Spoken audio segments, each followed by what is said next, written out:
Hey guys, it's Cher, and today I'm testing out L'Oreal Paris's newest concealer. This is the Infallible Full Wear Concealer. I'm testing it out in the shade 325 Eggshell. I love trying new makeup products and I wanted to add another concealer option to my makeup arsenal. If you want to watch me test this concealer out, then let's get into it. I did prime my skin with the e.l.f. Glow Primer Stick.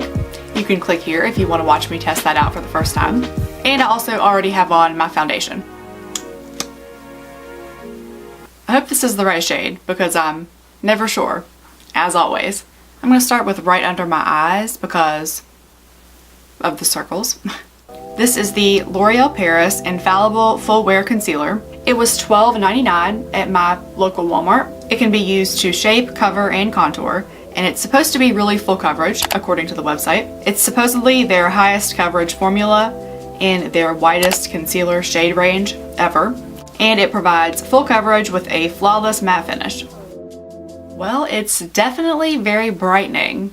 I'll say that. Like, you probably do not need to use as much as I just used. I'm figuring that out now. It blended out really easily and it felt pretty creamy going on. I also blended it up into my eyelids because I always do that when I use concealer, and I kind of use whatever concealer I'm using that day as an eyeshadow primer if I really feel like going that in depth with it, depending on the day. I always blend it up on my lids, so I did that with this one too. Let's continue. I'm just using this in the places that I would usually apply concealer. So the sides of my nose and my chin and my forehead. I do tend to experience a lot of redness in those areas, so that is typically where I apply concealer. I mean, it seems to blend out really smoothly. You definitely do not need as much as I first put on underneath my eyes. You definitely just don't need that much.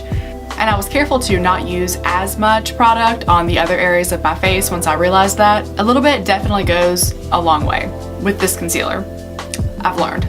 I would say that just based on my experience with the shade that I picked, which was the 325 Eggshell, you definitely could use this not just for concealer, but also just as a general brightener to your face. I might have gone a little too light with this shade, but I definitely did notice that it has a strong brightening effect, especially underneath my eyes.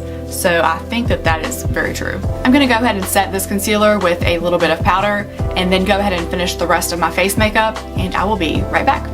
Okay, so I'm back and I have the rest of my makeup on. I actually filmed 2 other videos while I was away. Depending on the order that these go up in, then I will link those in the description box. They are of me trying out 2 other new makeup products from different brands. One of them was the Milani Keep It Full Nourishing Lip Plumper in the color Rosewood, which I have on right now. And then the other one was my first impressions of the newest e.l.f. eyeshadow palette, the 18 Hit Wonders palette, where I talk about and show the palette.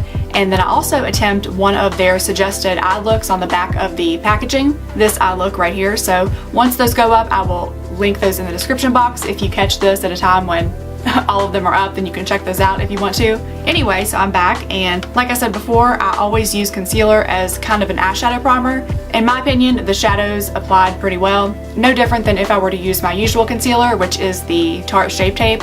I've been using that for a while and it seemed to work pretty well as a primer. And then I also really like it as a concealer too, just as another concealer option to have around in case I need a different concealer. It's really creamy consistency and in my opinion is less drying than the Tarte Shape Tape. The Tarte Shape Tape can sometimes be kind of drying to certain areas of my face that are already prone to dryness, and I didn't notice that with this, or I haven't so far at least. Especially my under eyes, I really like that it didn't crack and crease as badly as some other concealers I've tried in the past have. So yeah, I'm really happy with this concealer. I'm glad I tried it out, and like I said, it will be nice to just have another concealer around that I know is not super drying to my skin and doesn't add a whole lot of texture.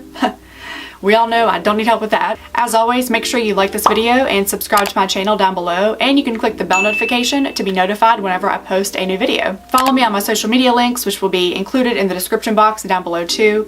Make sure to comment any suggestions that you have on any new makeup products that I should try, because I really like trying new makeup products from different brands. It's fun for me. Let me know if you have tried this concealer and what you think about it if you have. If you want to watch me test and review any other makeup products, then I definitely have some of those videos and I will put those in the description box too.